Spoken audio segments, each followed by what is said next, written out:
Hello, I'm back with a message. Today I am going to pull from Whispers of Love,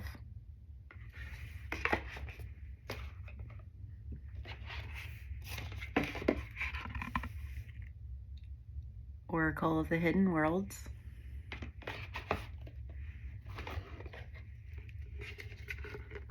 and your Sacred Wealth Code Oracle cards.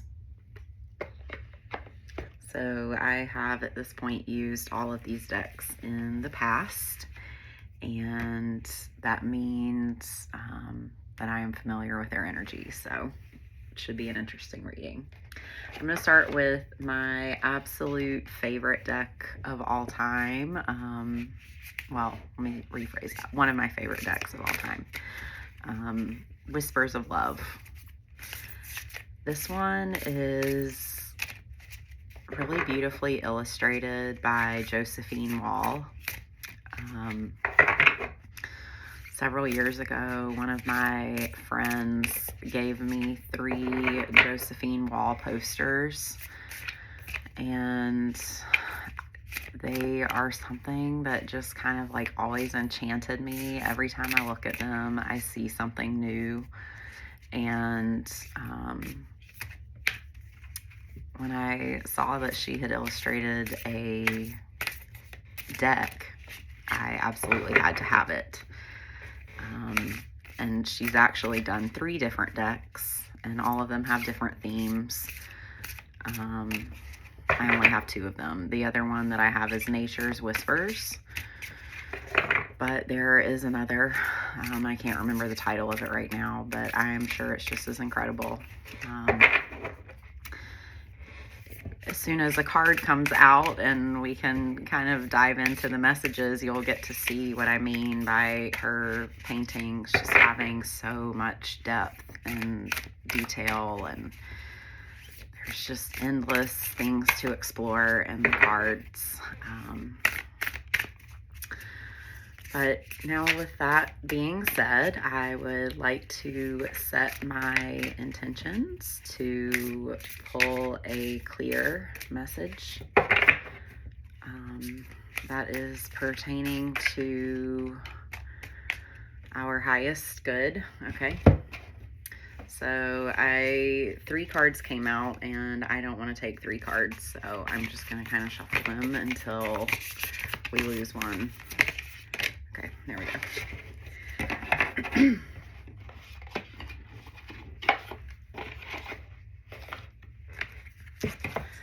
All right, so this is the back of the card. Let me just start with the back of the card so you can see how beautiful it is. All of her illustrations are just, they're very angelic. I don't know of any other way to describe it. It's, you know how Thomas Kincaid is like the painter of light? Well, I'm like very drawn to paintings that seem to be glowing from within. And I think that's part of one of the reasons that I'm drawn to Josephine Wall's illustrations, because they have that same kind of glowy, magical quality. So I think that says miracles and blessings. Let me turn it around so I don't have to read it backwards. Yes, miracles and blessings. Everything has its gift. Also, I'm just noticing the number at the top. I think that's number 13. So number 13 is said to be a lucky number. In numerology, it reduces to 4. 1 plus 3 is 4. 4 is a number about balance and stability and grounding. If you think about tables and chairs having 4 legs, and they have that because it makes them more stable. Let's see, what else can I say about the number 4? It's an even number, so that means that it has a feminine energy. It has a energy of being rather than doing. Um, so it is a number about being in a state of stability. It is a number about being grounded, rather than like trying to find that. Because I feel like sometimes the more we try to find stability and the more we try to find our sense of grounding, it feels more elusive.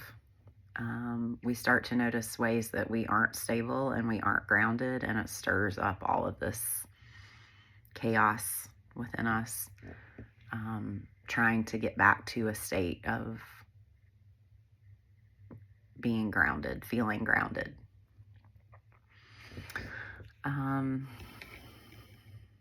Okay, so miracles and blessings, everything has its gift.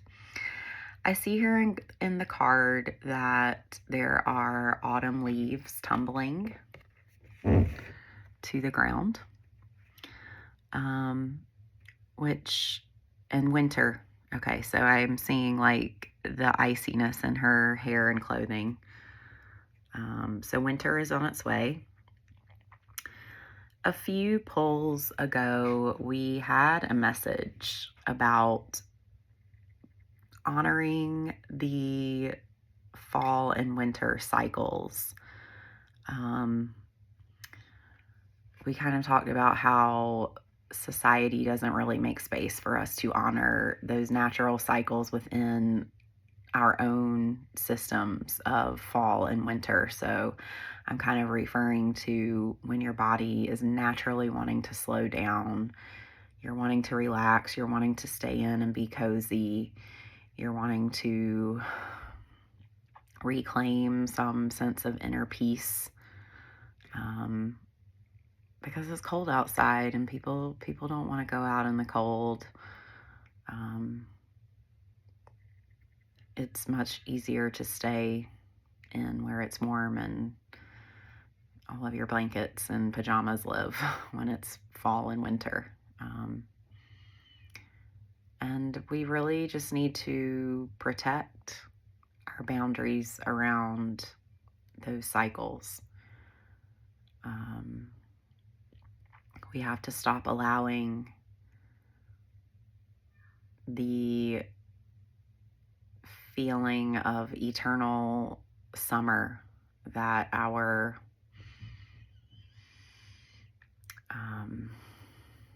world attempts to feed to us. Like, it's just, sometimes it's okay to be in a state of hibernation or withdrawal, or taking a moment to breathe, taking a moment to be quiet, taking a moment to be alone, taking a moment to allow yourself not to think about anything. Like, it's okay. You can do it. And it's hard. It is hard because we've been conditioned to allow all kinds of things to invade our sacred space. We have allowed like thoughts of work to invade our home life. We have allowed thoughts of comparison to invade our peace, like our time to be quiet and restful. Like, we're just constantly thinking and doing and going, and it's not sustainable. It's not sustainable to be in such a state of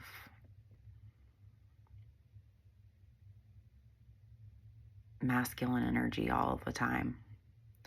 And when I say masculine energy, I don't mean to imply that it's negative per se. It's not a negative thing. We all need that doing energy in us. We need active energy flowing through us just as much as we need like passive energy flowing through us.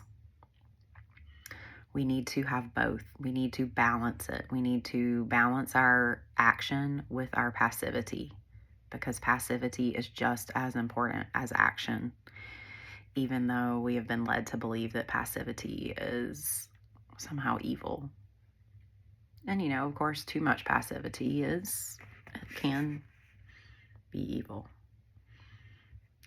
It can be a force of evil, just like too much doing can be a force of evil. But I'm really just hearing a message that we have to allow ourselves to be in a state of deep rest. Because when we allow ourselves to rest, that is where the miracles and blessings come from.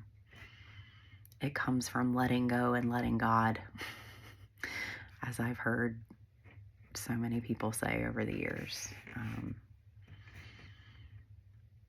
That's one of the main tenets of manifestation, if you believe in such a thing.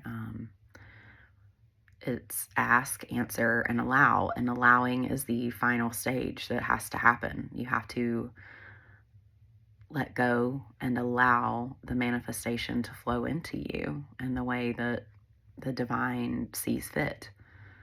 And if you don't do that part, then you don't get your manifestation. Also, I think of the part in the Bible that I think is often heavily misinterpreted. When they say lean not on your own understanding, I tend to believe that that has more to do with being in a state of allowing yourself to receive God's blessings. When you are too much in your understanding, as they say, it's your logical, rational mind trying to direct how God is going to bring a blessing into your life. You are constantly thinking and scheming and planning and trying to figure it out like it's a puzzle to be solved. Like how are you going to go from having $0 in your bank account to having $10,000 in your bank account? Like, how is that going to manifest? Just how is it going to work? But it doesn't matter the how. The how doesn't matter. The part that matters is that you don't try to figure it out. You just allow it to happen to you. You just allow yourself to wake up one day and have $10,000 in your bank account. And that's my understanding that that's kind of what that phrase is referring to, or passage, or scripture, or what, I don't know. However you refer to quotes in the Bible. Lean not on your own understanding. Is it a scripture verse? Yeah, there you go. It's a verse. Okay.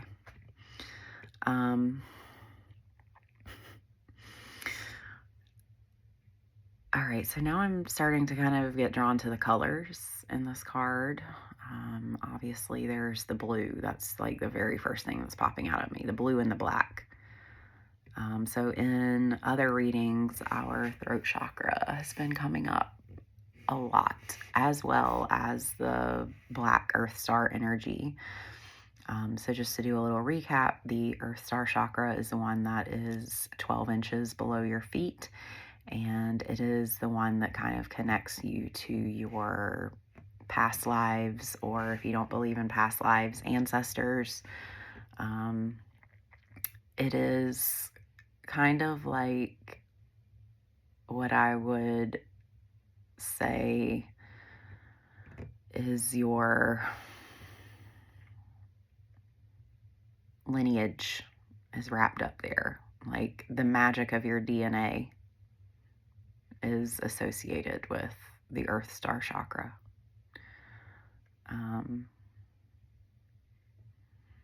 those codes, your genetic code. If you're more scientific minded and you don't like any form of magic whatsoever mixed in your science, your Earth Star chakra is your genetic code. Okay.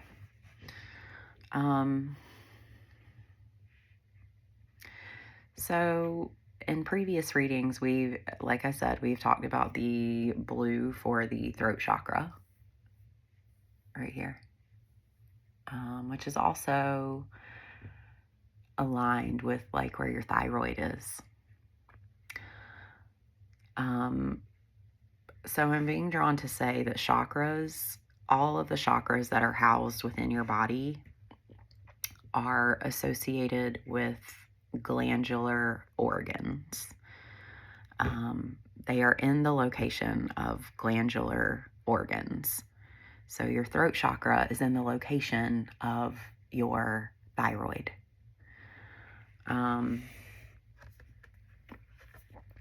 Which the thyroid, if you think about it, has a lot of important functions in the body.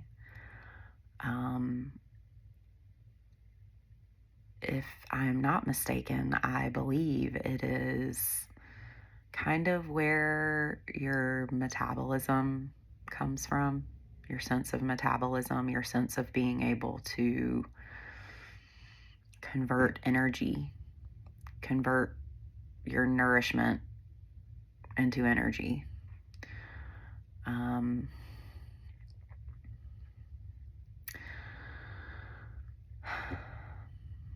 Also, I know for women especially, we tend to have a lot of thyroid issues, like autoimmune type issues. And I genuinely believe that women are more susceptible to those autoimmune issues because we never allow ourselves to be in this state of death energy. When is the last time that you just laid on the couch and did nothing while the world spun around you? When is the last time that you allowed yourself to just sit down somewhere and not have a thought in your head about anything? Like, when's the last time that you allowed yourself to take a break from caring so much about other people and what their schedules are and where they have to be and what they need? And when's the last time you did that? When's the last time you even met your own needs? Like, if you are like me and you have issues with time management, so you get to a point in your day where either your children can eat lunch or you can eat lunch. So of course you're going to choose your children. They're going to eat lunch and you may or may not. So then you start skipping meals and you skip your nutrition.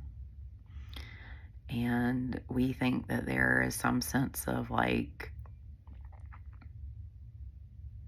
heroics in that, and being so self-sacrificing for our families.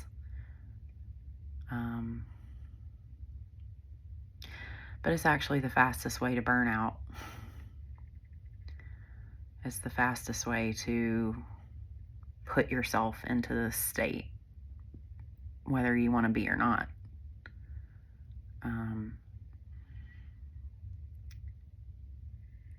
Because I think about, we rush and we rush and we rush everywhere. Our nervous system is always in a sympathetic state. It's always in a state of survival.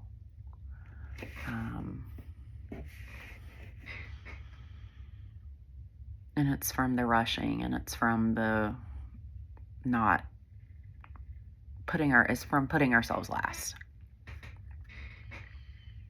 And I do understand that when you're a mother, especially, like, automatically you're going to put yourself last. Like, you can't help it physiologically. biologically. Like you're usually going to put your kid first, which is fine. But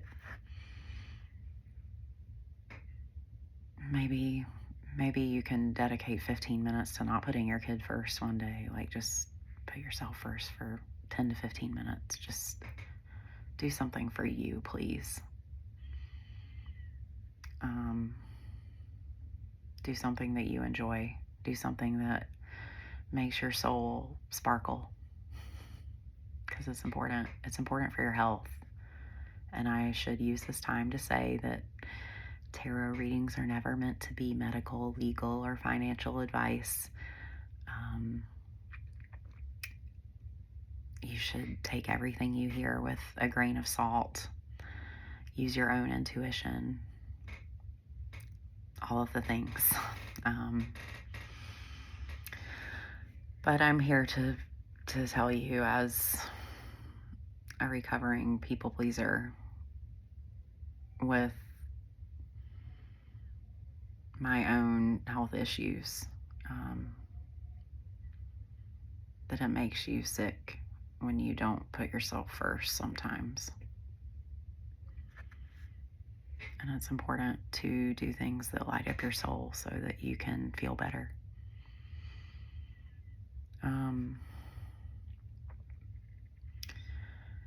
So I keep being drawn to this connection between the throat chakra and the earth star chakra. The earth star chakra is not associated with the glandular organ because it does not live in our bodies. It's outside of our bodies. So again, it's 12 inches below your feet. And if you're thinking in terms of like anatomy, it's the part of you that's your genetic code.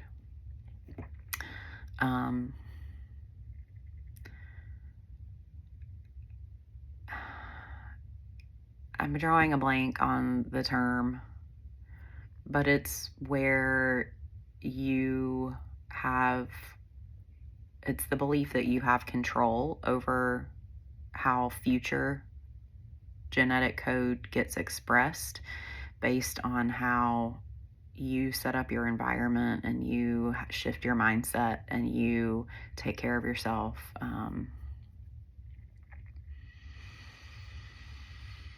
I feel like it's something that's kind of trendy right now, but I just can't think of the name of it. My brain is not working in those terms right now. But it's essentially the belief that you can affect how your future DNA gets expressed based on how well you're treating yourself. Like, are you eating nutritional food? Are you drinking enough water? Or let me rephrase that. Are you getting enough hydration?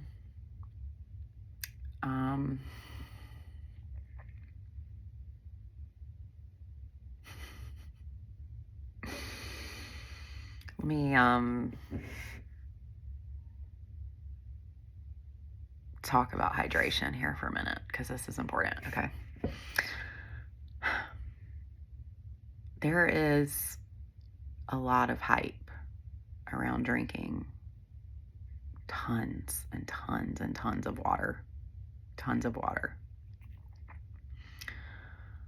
I'm being drawn to say that our ancestors did not drink water like that. Our ancestors got their hydration from nourishing foods, which includes herbal teas, and broths and soups and stews, and just the way they prepared their foods. It had a lot of nourishing hydration in it. And that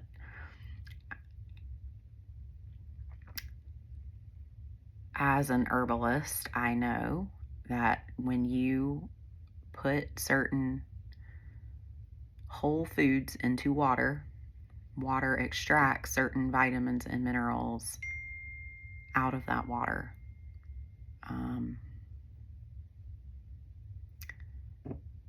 To nourish you.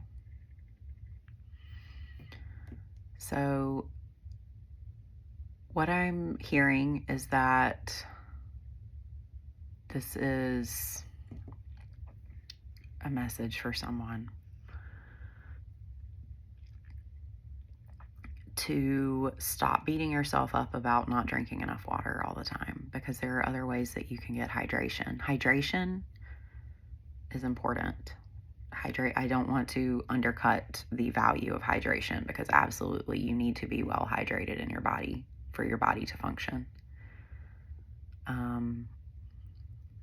But if you are currently like stuck in a physical health journey where you're trying to like drink all of this water and you just can't do it because you don't like water, you're not alone. Like, there's other ways you can hydrate your body.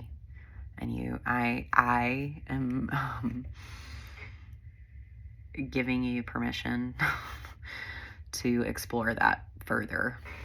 If you need permission, if you're the type of person who needs someone to say, yes, you are allowed to do this because you are grown up and you can absolutely like form your own ideas about things that are different from other people's ideas about things. This is me giving you permission to do that. Not that you need it, but. So now I'm seeing the red and the orange and a little bit of teal in the leaves. And yellow too, I guess. I guess I see the yellow in there. Again, those colors correspond to the root chakra for red, sacral chakra for orange, solar plexus chakra for yellow, and then the 4th and a half heart chakra for teal.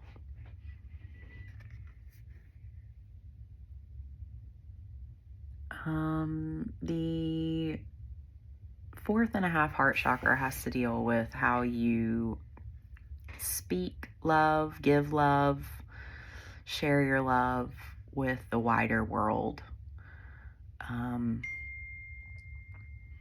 In today's times, we have the internet, and that is what connects us to the wider world. We truly are global citizens. We can contact anyone in the world at any time, basically, via the internet. And you can pretty much get an instant response. We have never been connected like that as a human species, and it's an incredible gift. But many people are choosing not to use it as a gift. They're choosing to use it as a weapon. So I do think it's significant that the 4th and a half heart chakra is making an appearance here with a card that has to deal with the throat chakra as well, because this is where we express ourselves.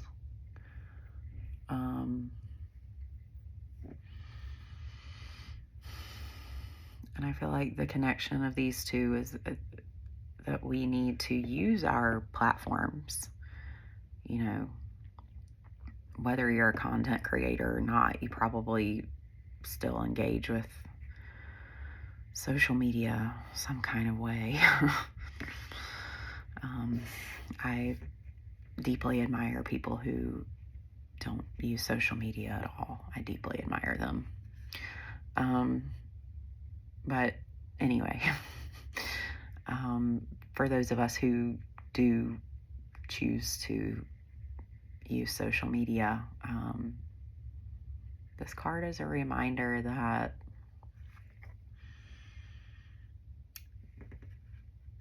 everything has its gifts, and you on your platform have the potential to be a gift to the wider world with the way you express your love and your voice.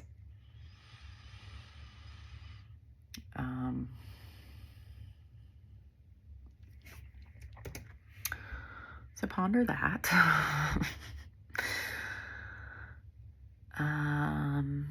yeah, I'm going to see what the guidebook says about this card.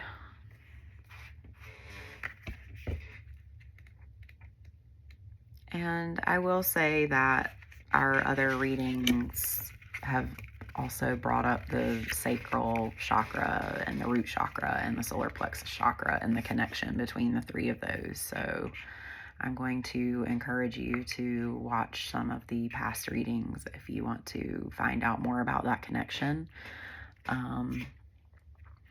Just because, like, if it comes up in another card, I will, of course, kind of dive into it, because that will be a message for me, you know, to kind of get into it and explain it. But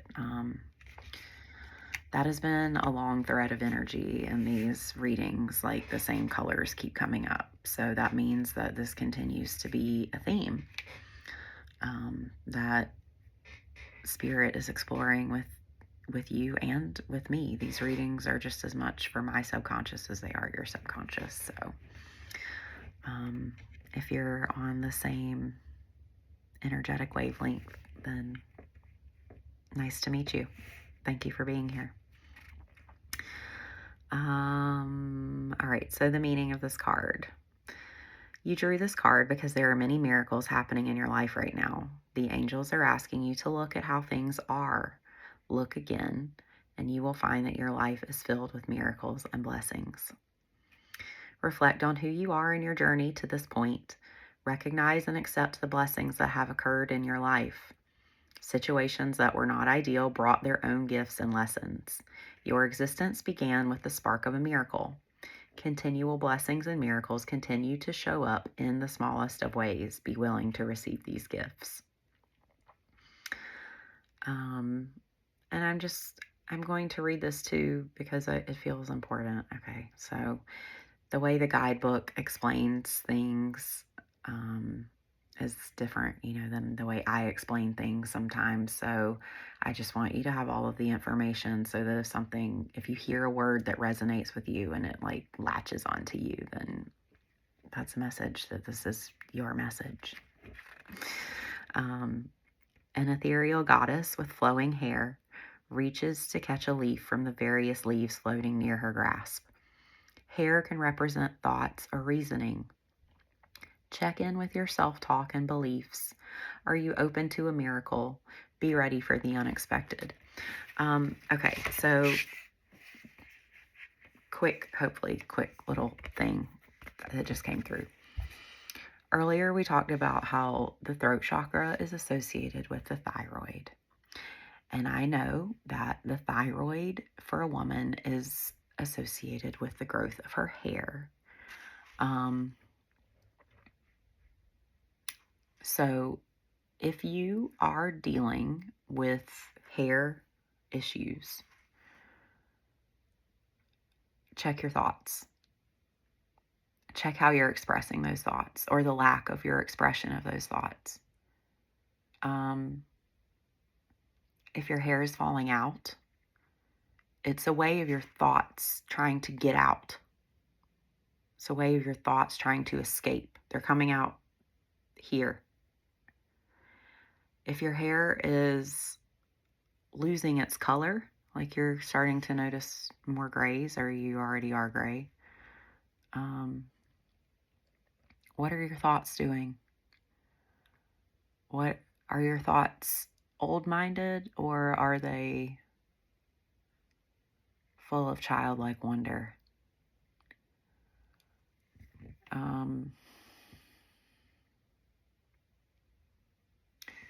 The health of your hair is a direct reflection of the state of your thoughts.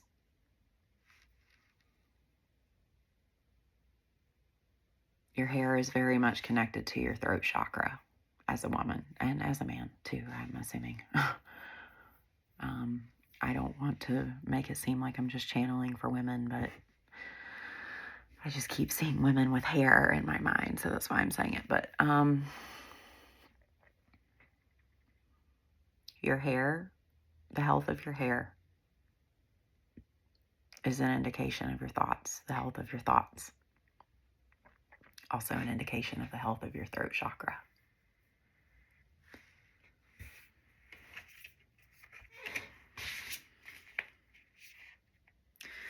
Okay, moving on. Going to Oracle of the Hidden Worlds now. I'm going to set my intention that this card either be, more further messaging that we need to hear about what we just heard from the Miracles and Blessings card. Like if there's any other messages that should have come through in that card, but I didn't pick up on, like I'm intending that this card be the one that clarifies it, or if that card is complete in and of itself, then I'm going to ask for the next message to come through, the next thread of energy, and I just dropped a whole pile of cards, so I'm going to shuffle these a little bit, see if I can get one to... Okay, these two are stuck.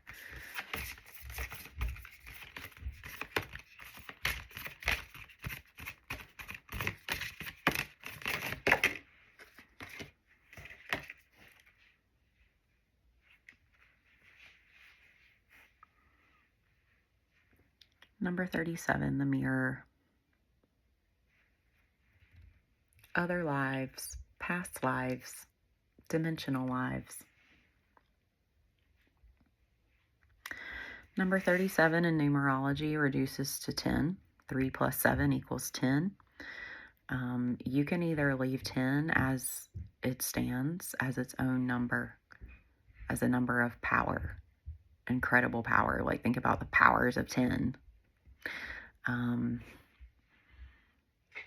Our entire number system is based on 10, I guess.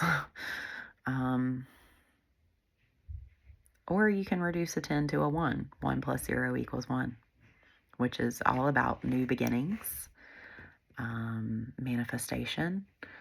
It's about being one of one. So your uniqueness and your one and onlyness. You are the one and only. You are one of one in a world of many.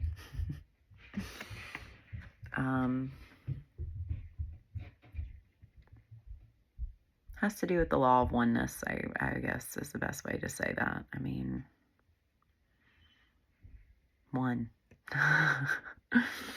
What do you think of when you hear the number one? What kind of things does it conjure up to you, the quality of the number? One sun, one moon, one me, one you.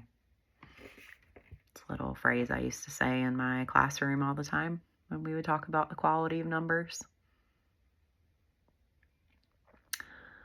All right. So I'm being drawn to the genetic code that we were talking about earlier.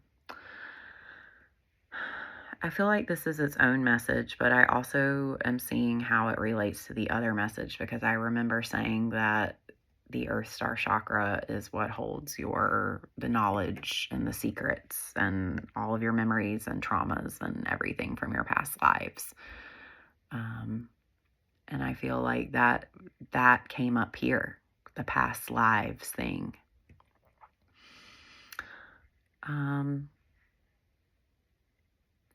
Which is calling me to say that when you look in the mirror at your current incarnation, what is reflected back to you is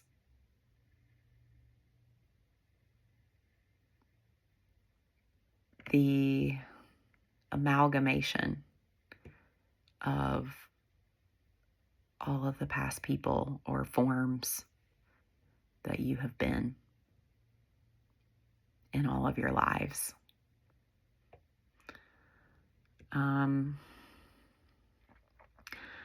also being drawn to say that past lives are still happening. Time is not linear. Time is a stack of paper. I'm going to show you, attempt to show you what I mean by that. So like if you imagine that this is time, each one of these cards in the stack represents a different dimension or a different life. They are all existing in the stack at the same time. All of them.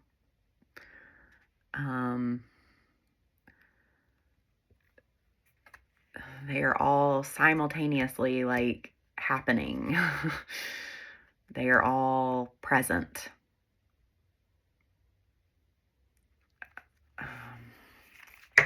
So there is incredible value in exploring the other cards in your stack, the other lives that you might have lived, and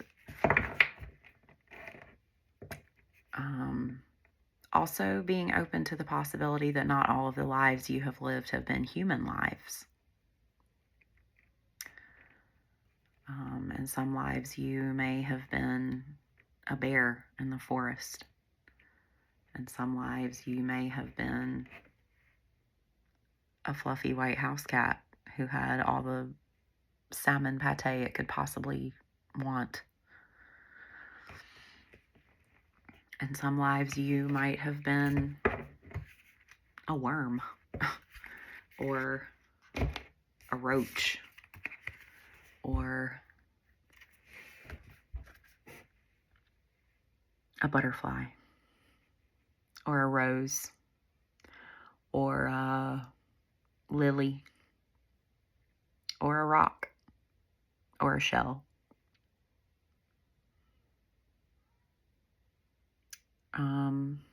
And all of your existences, all of the cards in your stack were valid, and all of them have a message for you.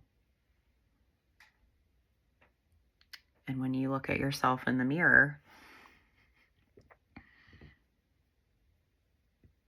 you can see them.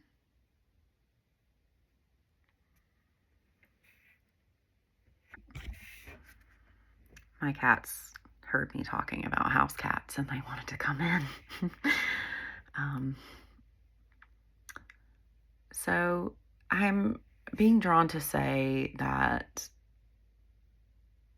there is an exercise you can do with yourself in the mirror where you stare into your own eyes, and I am going to warn you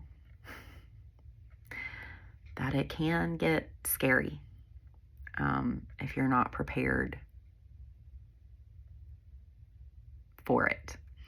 So I'm going to prepare you that when you stare into your own eyes for several minutes to an hour, it can freak you out a little bit. You can start to see other versions of yourself come through in your reflection. You can see yourself changing.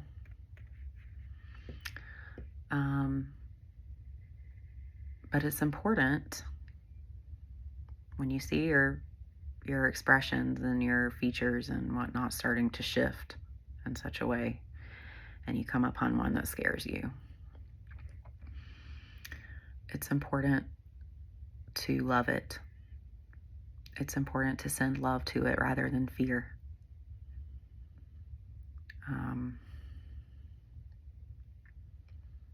It's important to hold the space for the dark and scary parts of you to exist, because you're never going to get rid of them. They're going to be there regardless. You can't have light without shadows, and you can't have shadows without light. So embrace, as difficult as it may be, try to embrace the scary shifts that you might see if you decide to do that exercise in the mirror. It is enlightening, to say the least. But it's always interesting. It's always interesting to see what forms your face can take when you're just allowing yourself to shift through timelines.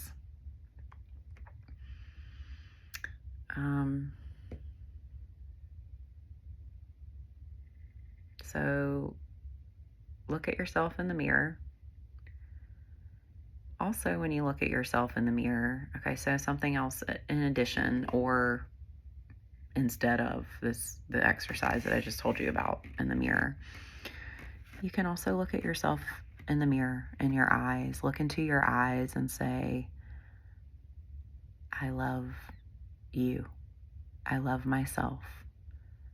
I accept you. I accept myself.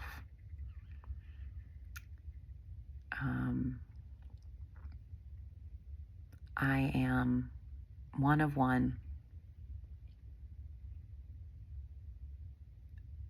And just say it to yourself as many times as you would like or that feels natural.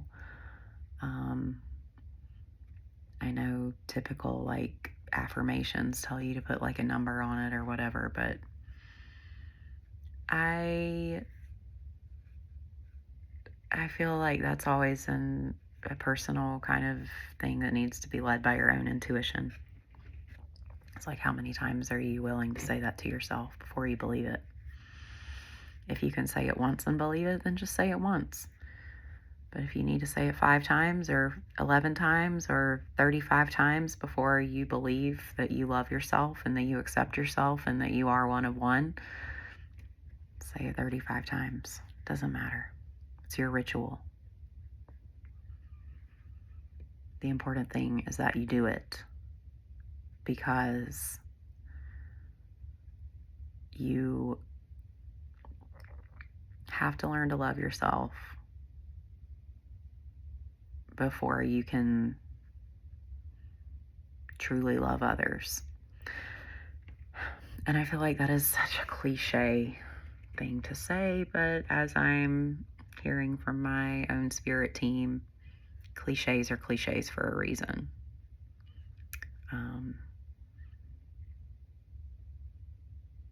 And this card is all about love. Look at the green. Green is heart chakra.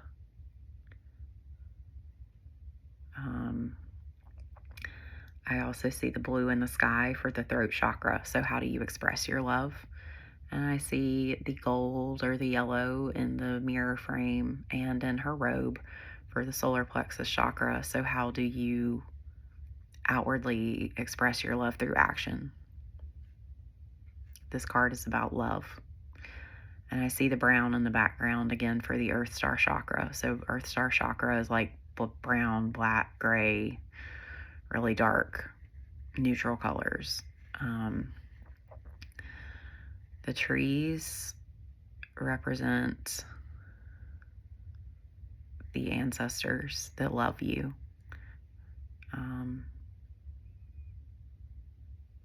Your ancestors do love you. They're always sending you love and protection. They want to help you break the curses that were placed upon them by their times and circumstances. The past versions of yourself love you.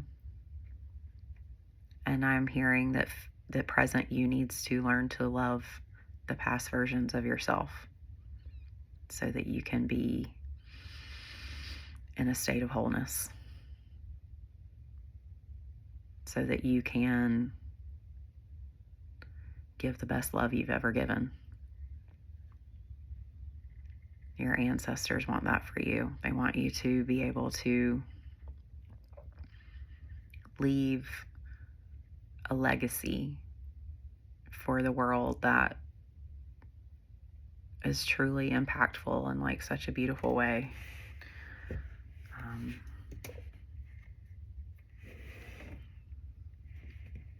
So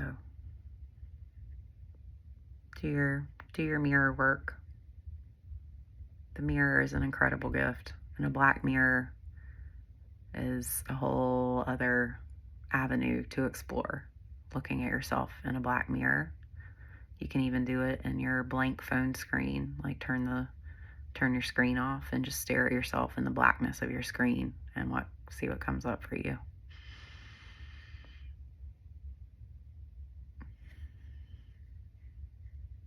That's fun. It's all fun. All right, let's see what the guidebook says about the mirror.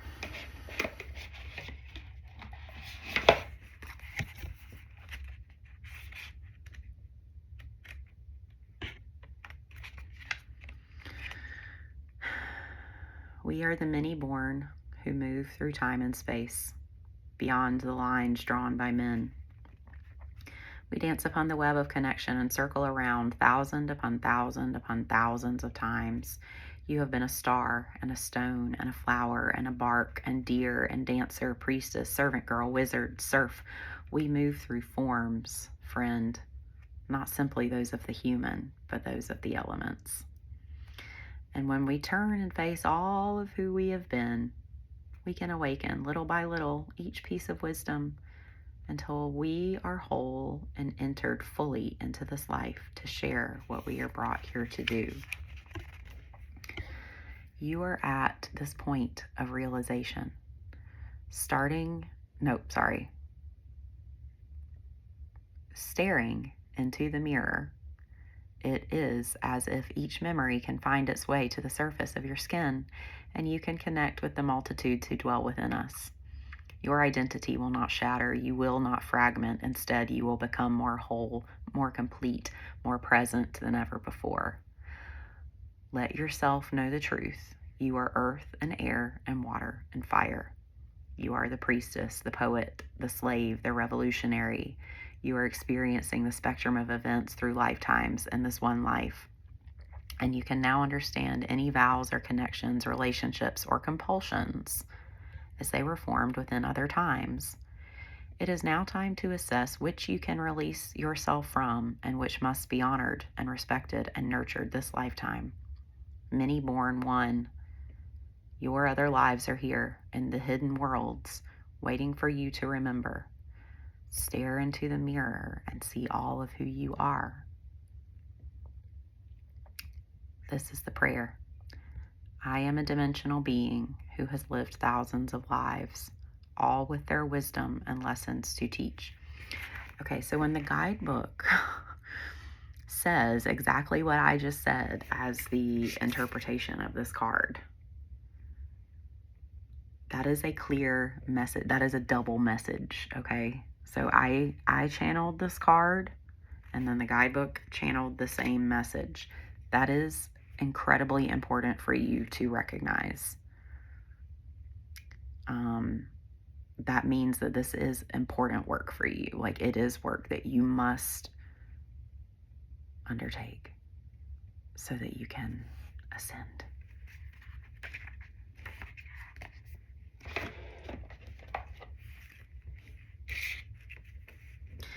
Last card.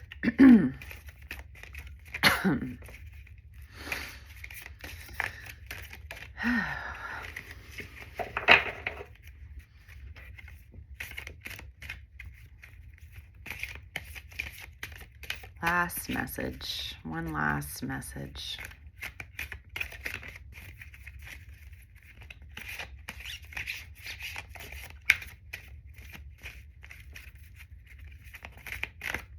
This is from the Sacred Wealth Code. Your Sacred Wealth Code. And I'm being reminded to say that wealth does, of course, have to do with money. But there are lots of other ways you can be wealthy that you might find to be more important, more satisfying than being like wealthy with money. Of course, having material wealth is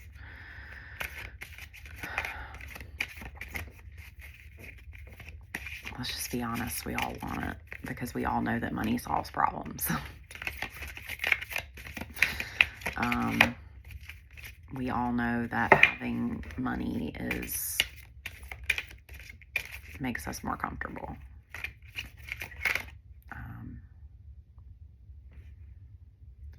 I feel like these two cards kind of like separated themselves from this deck, so I don't want to take both of them. I'm just gonna take the one.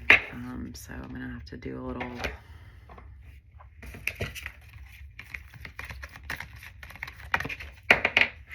and that one just threw itself at me. So the Magician.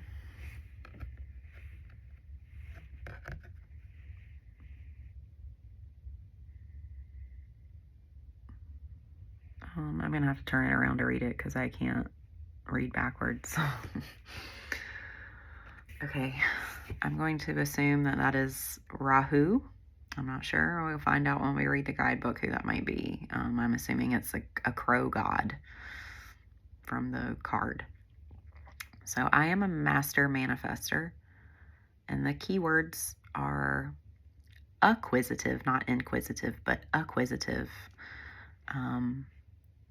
alternative, intelligent, conscious, creative, magical, intuitive, inventive, alchemic, technical, artistic, dynamic, psychological, synthesizing, eccentric, and charismatic. So before I had to pause, we had just drawn the Magician card, which I think is interesting because, hold on, let me get my light source going here. In one of the previous readings that we did, we also drew the Magician card from the regular tarot deck. And in tarot, the Magician is the number 1 card in the major arcana. And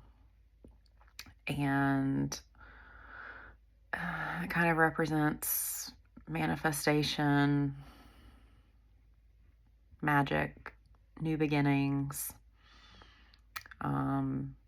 using your materials wisely to create your highest and best works. Kind of all of those themes that are coming up with this same card. So, and I feel like I've mentioned manifestation a few times in the reading, so maybe looking into the techniques or the ideas surrounding manifestation might be some guidance for you. Okay, I'm hearing to rephrase that. Looking into your current techniques of manifestation. Like, how are you currently manifesting things? Are you doing it consciously? Are you stuck in a state of believing that you are incapable of manifesting things? Looking at your relationship to manifestation is important inner work that this card is asking you to do. And I do want to point out that this card does come from the Sacred Wealth Code Oracle. And wealth, as we were discussing before, is not just material abundance. It's also your health. It's also the love of your little community, your village, that supports you and you support them. It's having, a shelter over your head in the rain is wealth.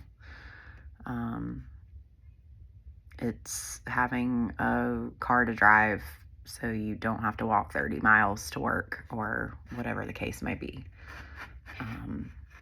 If you have a house and you have a car and you have the internet and you have a cell phone and you have food in your refrigerator, if you even have a refrigerator, if you have running water, like, I know that we are conditioned in our world to want more and more and more and more, and like the attainment of status symbols and things that display your wealth are a really popular trend.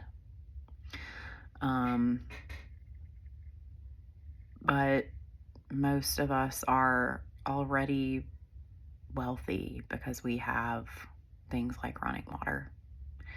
We have the ability to take a shower when we're dirty. We have the ability to brush our teeth without the fear of catching some sort of like terrible waterborne illness or bacteria or whatever spreads through water that makes it undrinkable. But we have these, they really are luxuries in life. We have them.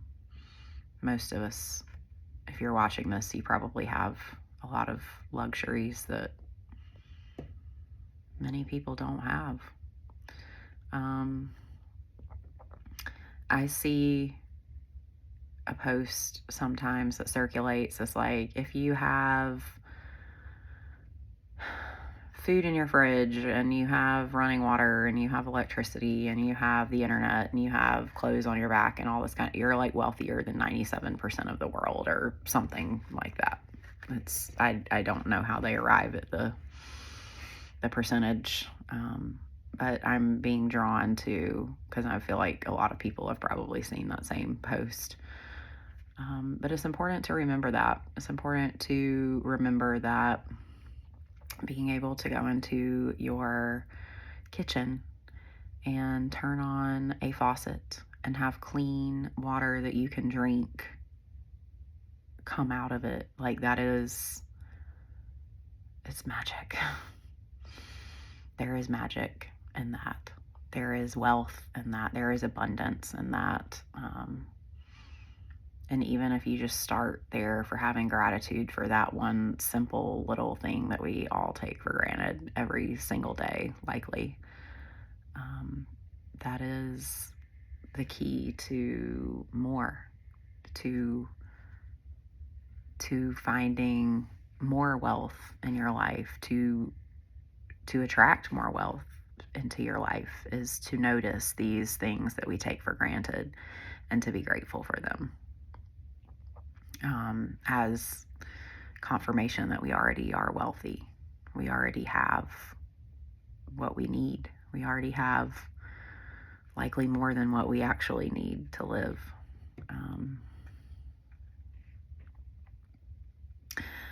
Okay, so something that is jumping out at me when I'm looking at this card is the blackness of the crow and the whiteness of what I'm assuming are doves. This is like representative of the yin yang for me, the black and the white. Also, I'm thinking about how these are both birds, but they exist on a spectrum of how people perceive them to be. People usually perceive doves to be beautiful and peaceful and angelic and divine messengers and all of these little wonderful, beautiful thoughts, because truly they are. Like, doves are magical. They are a sacred symbol that has been a sacred symbol for thousands of years. But also, the crow has its own brand of sacredness. I think about how people perceive crows. Usually they perceive them as a nuisance because they're loud. They do tend to be a little bit thiefy. If you have some shiny objects laying around, they might take them. And people just see them people have always just kind of seen them as a bad omen, like a death. Like, I've heard people talking about like crows being associated with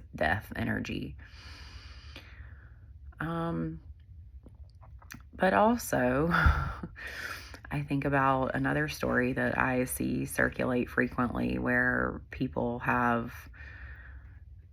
kind of more or less trained crows to be their friends because they'll like leave them little trinkets, and then the crows will bring them trinkets in exchange, which means that crows have incredible levels of intelligence that we probably underestimate um, in our human arrogance. And I do know that in some cultures, crows are very magical. Like they are very divine. They are sacred. They are of great importance.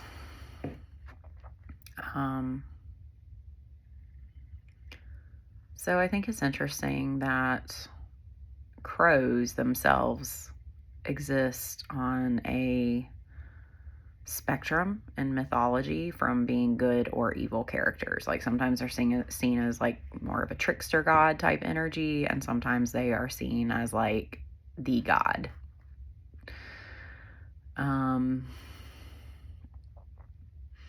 So just the fact that they have their own kind of spectrum, whereas doves are universally seen as angelic.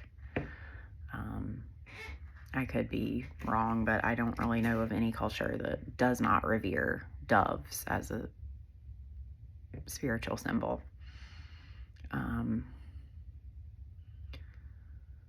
So I'm not really sure. Okay, so all that was to say that your shadow self exists on a spectrum. You can use your shadows for good. You can turn your negatives into positives. You can turn your weaknesses into your greatest strengths. All things along this line. This is the crow, is that train of thought. Like, how are you using the shadow aspects of yourself to ascend to your highest and best timeline?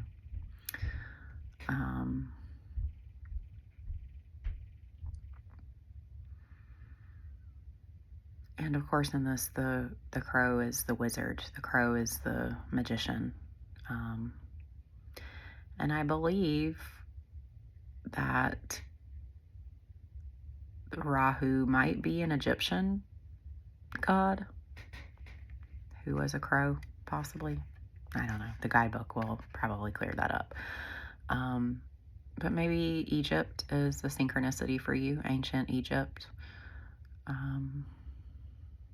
Maybe just ancient civilizations in general. Maybe even some that are thought to be mythical because we don't have any written records from them. Because communication between some of the more ancient civilizations was more telepathic. Like we used to be more connected than we are. Not only connected to each other, but we were more connected to nature itself. We were more connected and attuned to the personalities and quirks of plants and animals and stones and trees and mountains and seas and all of these things. We were just more open spiritually to the possibility that these things held meaning.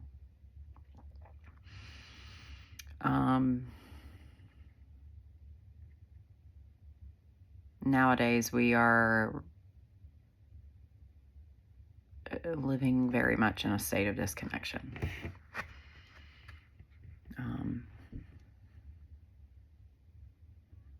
And connection is the end all be all. Without connection, we lose our ability to have perspective over anything. Even we will lose the ability to have perspective over ourselves, like what we need and what we came here to do. Like we lose those things when we allow ourselves to be in a state of severe disconnection. Which, is kind of calling me to look at this rainbow energy that's coming out of the crow's wings. I'm hoping you can see that and there's not too much of a glare. He has this rainbow energy coming out of his wings, which kind of reminds me of like all the threads that connect everyone together. Like if you want to think about us being a web, like connected by a series of threads or strings or ropes of energy, and those connection points make a web. And when there are holes in the web, it's weaker.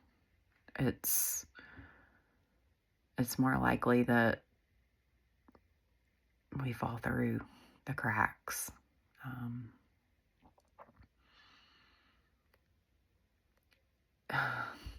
And this came up in another reading too, but I'm hearing it again because somebody out there either has K-pop Demon Hunters as a synchronicity, or you need to watch it because there's a message in there for you. But in that movie, the task is to keep the Han Moon sealed, which prevents negative energy from infiltrating their society. And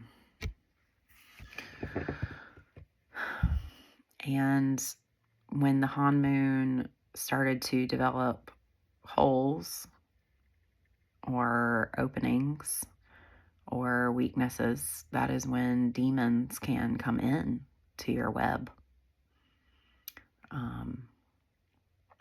And then, demons do all sorts of tricky little things, like disconnect you even further from yourself and from others and from nature and from the divine.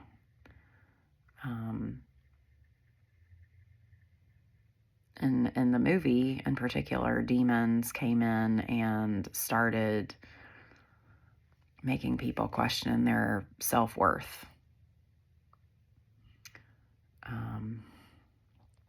In fact, that was kind of one of the biggest lessons for the divine masculine in that movie, that he had some self-worth issues to work through because he had allowed demons to kind of take over his mind and convince him that he was nothing without, the help of that one particular demon god. So anyway, all of that is to say that we are truly connected by an invisible web of energetic threads. And you can feel threads between you and other people when you start to kind of attune yourself to more vibrational living.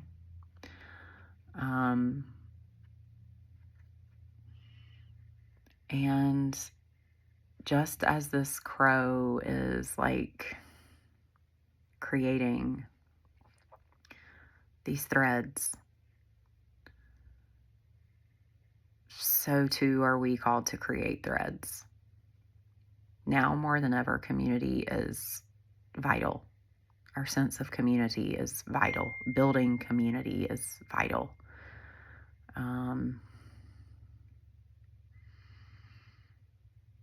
This is just something that we absolutely need to prioritize, is our weaving of threads with other people. We need to find points of connection rather than reasons to be disconnected.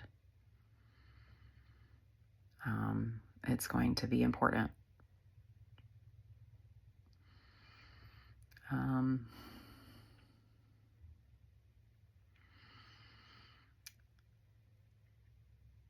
So, also with the rainbow colors, it's just reminding me of the chakra system as a whole.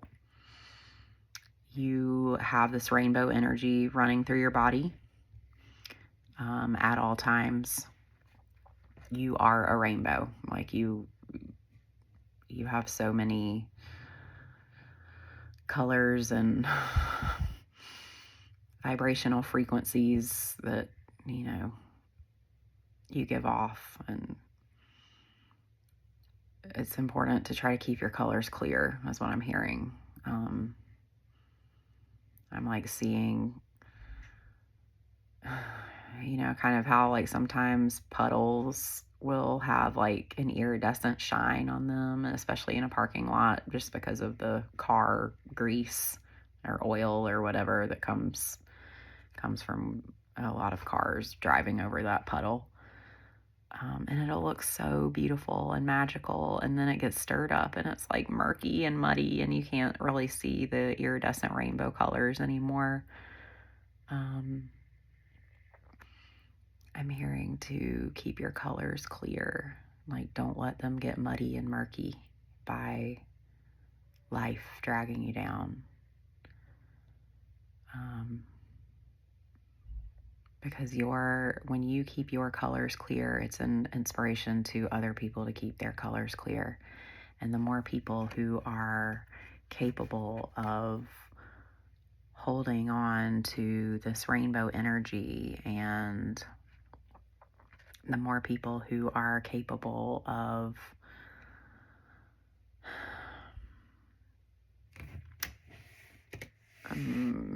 kind of weaving rainbow threads of connection, the better off we're going to be as a collective species and world going forwards.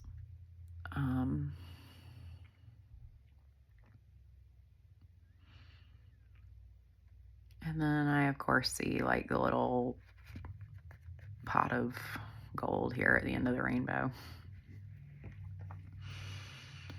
Maybe leprechauns or St. Patrick's Day are significant to you.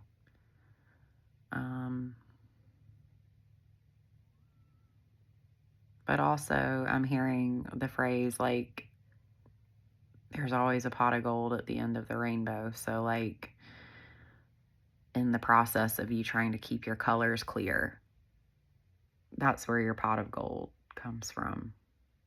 It's from keeping your colors clear, keeping your chakras balanced, keeping your energy clean.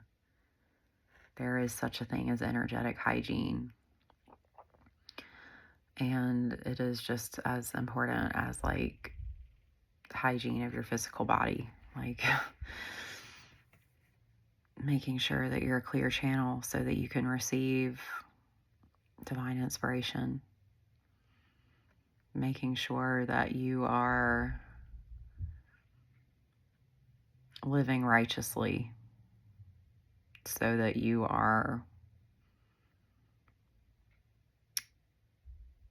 creating a sacred web of love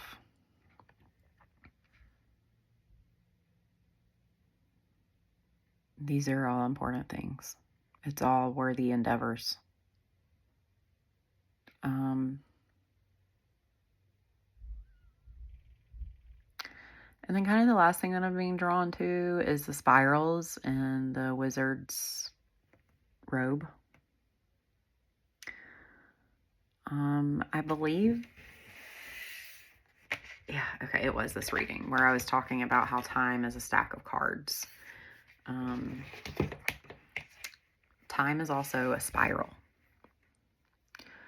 So you will, throughout your life, learn lessons, or you will have moments of trauma, and you may think that through healing you have absolved yourself of this trauma or cleared the trauma or whatever the case may be. You think you've unburdened yourself from it. But then life has a funny way of spiraling back around to see if you truly have released it. And 9 times out of 10, you find out that you haven't really released it. You've just gone deeper into it.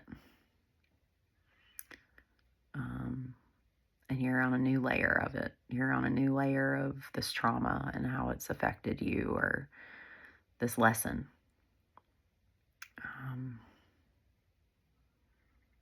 So also remembering that time is a spiral is important. Just as time is like a stack of paper or a stack of cards, time is also a spiral. And knowing that and honoring that and working within that is a way for you to realize certain things about yourself. The key lessons and the lessons that you have agreed to come into this life to learn. You will move through those in a spiral fashion. So maybe knowing that will help you allow yourself to descend deeper into unraveling that particular lesson for your soul.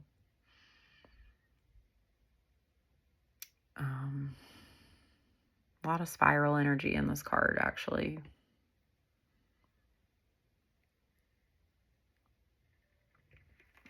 Okay, I'm going to go to the guidebook and see what messages might be there. And then we'll get a final message for the reading.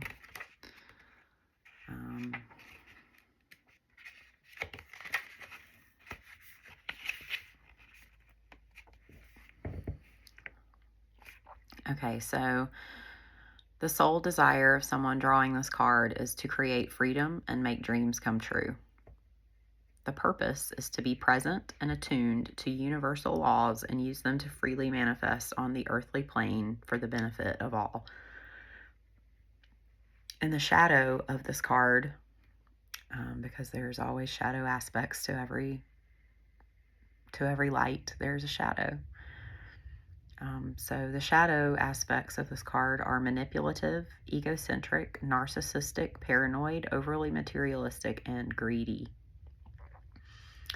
The magician is a unique, highly intelligent, ingenious manifester whose fluency in both the laws of the universe and the laws of science make it possible to create, acquire, and make things happen in the world. As a magician, you're a dynamic master transformer and manifester with equal footing in both the seen and unseen worlds. You expertly transform situations, influence others, and manifest your vision on the earthly plane for the benefit of humanity. Playing at the edges of what's possible, you aim to alchemically unite the purest elements of your project with new energies and ideas. This means that you often rock the boat, disrupt the status quo, and agitate situations in an effort to force the essential truths to rise to the top. In the process of transforming, everything around you, you also undergo profound personal transformation. Your magician's path is riddled with twists and turns, all of which bring great lessons to you and those you serve. You are clever, whip smart, and technical, and possess a fearlessness that others admire. You're wired to be seen in the world, but are also astutely aware that fame and recognition come with a price. You choose your opportunities wisely and make it a priority to stay connected to divine wisdom as you transform, manifest, and acquire in the material world. Okay. So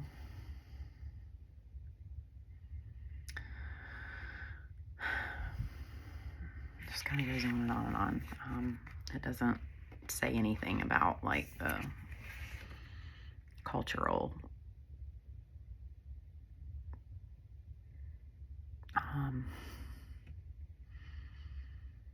beginnings of this crow character, but maybe if you feel drawn to research that, you can. All right, so recapping the cards, we had miracles and blessings. Everything has its gift. We had the mirror, other lives, past lives, dimensional lives, and then we had the magician. I am a master manifester. So taking all of these cards into account, I am hearing that the most important thing that you can do is to check on your shadow self. This means getting comfortable with your dark energies. You need to set yourself up to be in such a state that you can experience, for lack of a better term, an ego death. And this doesn't have to be a permanent state. You're not trying to permanently kill your ego. You're just trying to unwrap a layer of your ego. But you need to set yourself up, because I'm hearing if you don't do it, it will be done for you. Set yourself up with an opportunity to just be, and to just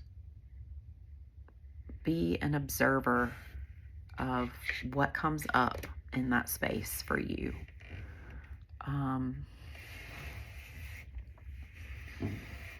It's important to value or find the worth in, or the beauty, something along those lines. It's important to find the worth in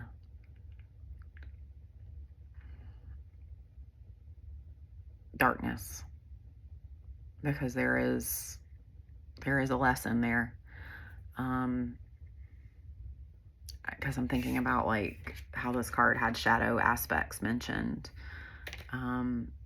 Those shadow aspects that were mentioned are often a response to you trying to protect yourself. So when you get greedy, like, why are you getting greedy? Is it because you have experienced lack and you know how uncomfortable it is? So you start hoarding, status symbols, so that you can prove to yourself that you're not in this state of lack anymore. You're not living in a place where you feel like you are scraping by to survive. Like, you're not like picking pennies up out of the gutters just to find a meal. And has that sense of trying to like protect yourself from that state. Like, has it turned you greedy? Has it turned you into someone who is so concerned about making sure that you always have enough money that you have become stingy? with your money, like, or even your other resources. It doesn't necessarily have to be money, but it's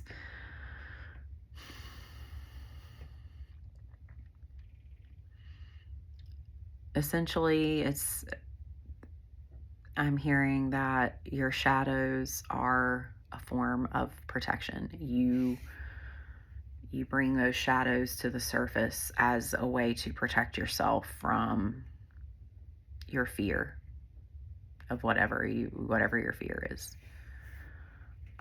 So the work here is to dive into those shadows. The work is to explore the shadows. The work is to identify your fears through the shadows that come up for you, um,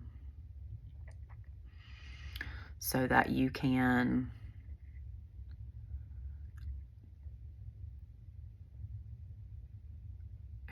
use them to your advantage, not like in a malicious sort of way, but more of like you're turning your turning your weaknesses into strengths. Like, that's how you want to be able to use your shadows. You want to be able to use your shadows in a way that make you stronger, and they make you more unique and authentic, and they make you more one of one, you know? How can you use your shadows in such a way that you become more of who you were meant to be?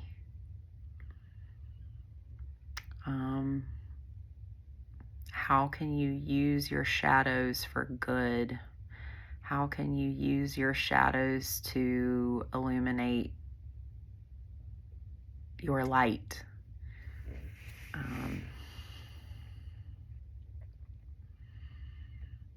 How can you actually use your shadows for the benefits of others, like for the good of others, for the protection of others? Like, how can you transform and transmute your darkest, ugliest, most chaotic parts into something that leaves the right kind of legacy, like leaves a legacy of love?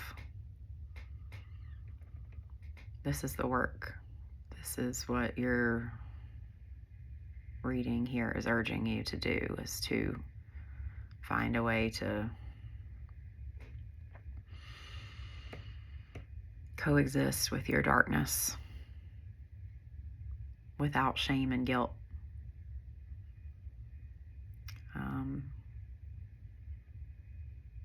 Because we can't ever completely get rid of the darkness, no matter how much love and light you bring into your life. Like, you're always going to have dark corners. So the way that you choose to interact with those dark corners is really, truthfully, the part of you that is the most magnificent, if that makes sense.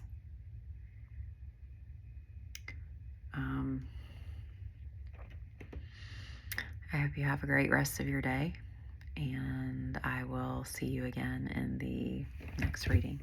Thank you.